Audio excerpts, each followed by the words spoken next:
मुंबई बैठक से पहले बिहार और बिहार की राजनीति में कई तरह की चर्चाएं शुरू हो गई है। इन्हीं चर्चाओं में से एक चर्चा है कि मुंबई बैठक से पहले जो बिहार का महागठबंधन है वो किस करवट बैठेगा, ये दोस्ती रहेगी या इस दोस्ती में कई तरह की बातें सामने आएंगी। आपको बता दें कि विपक्षी गठबंधन इंडिया की 2 दिवसीय बैठक मुंबई में होनी है, जो 31 अगस्त और 1 सितंबर को आहूत होगी। इस बैठक में देश भर से कई दल पहुंच रहे हैं। जो गैर भाजपाई दल हैं उनके साथ ये मीटिंग होगी और मीटिंग को लेकर के कई तरह की चर्चाएं भी शुरू हो गई हैं।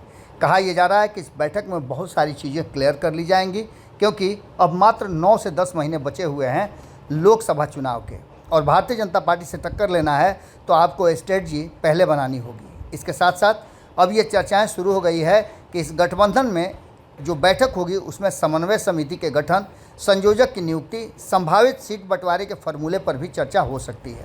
मुंबई में होने वाली विपक्षी गठबंधन की बैठक में शामिल होने के लिए जहां एक तरफ राष्ट्रीय जनता दल के प्रमुख लालू प्रसाद यादव तैयार हैं, वहीं तेजस्वी यादव भी इस बैठक में शामिल होने के लिए अपनी स्ट्रेटजी बनाना शुरू कर चुके हैं।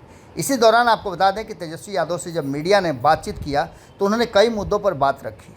एक तरफ जहां नीतीश कुमार लगातार इस बैठक को लेकर के अपनी बातें रख रहे हैं, वहीं चर्चा ये भी है कि अंत समय में जो स्थितियां सामने आ रही है उसमें नीतीश कुमार बैठक में शामिल नहीं भी हो सकते हैं। लेकिन खैर ये क्या होगा आने वाला वक्त बताएगा। लेकिन इस बीच में आम आदमी पार्टी की तरफ से बिहार में फोकस बढ़ाना भी एक बड़ा मुद्दा था, जिसको लेकर के सीट शेयरिंग के फॉर्मूले में चिंताएं बढ़ने की संभावना व्यक्त की जा रही थी। वहीं दूसरी तरफ ये भी चर्चा है कि लालू प्रसाद और कांग्रेस के बीच में अच्छी ट्यूनिंग बन गई है इस पूरे मामले को लेकर के, जहां एक तरफ नीतीश कुमार स्पष्ट तरीके से बोल रहे हैं कि उनको कोई पद नहीं चाहिए, संयोजक की बात पर वो भड़क भी जाते हैं और कहते हैं कि नहीं मुझे कोई पद नहीं चाहिए। वहीं दूसरी तरफ लालू प्रसाद ने तो स्पष्ट कर ही दिया है कि संयोजक एक नहीं बल्कि कई संयोजक बनाए जाएंगे।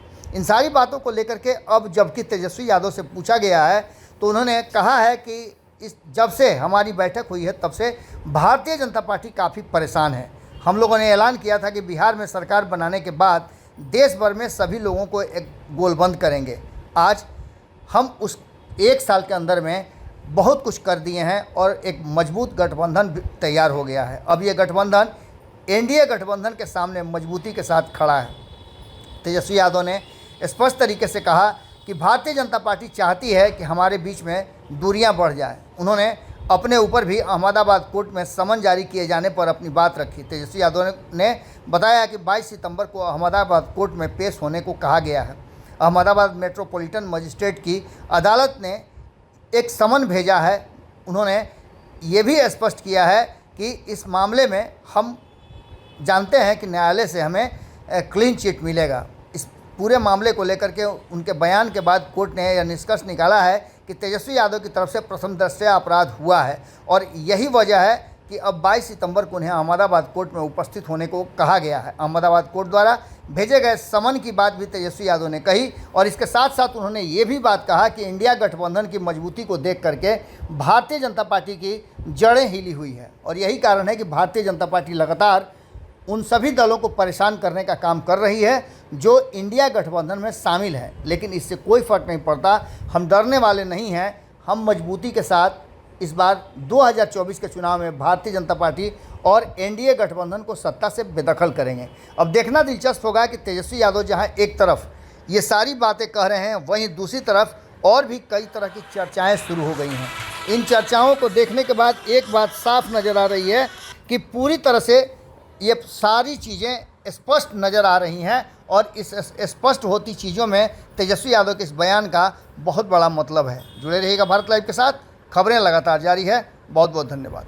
अगर ये वीडियो पसंद आई और वह बिहार के राजनीति और बिहारियत से सरोकार रखेनी तो सब्सक्राइब बटन दबा के चैनल के सब्सक्राइब कर ली। ओजे एगो घंटी बा, ओकरा बटन दबा देला से कुल सटीक और मारक खबर रुआ मुफ्त में मिल जाई। अगर रुआ पत्रकारिता के हमनी के नया प्रयोग में सहयोग कर चाहतानी तो ज्वाइन बटन दबा दी। पेटीएम नंबर नोट कर ली 9386816700। धन्यवाद।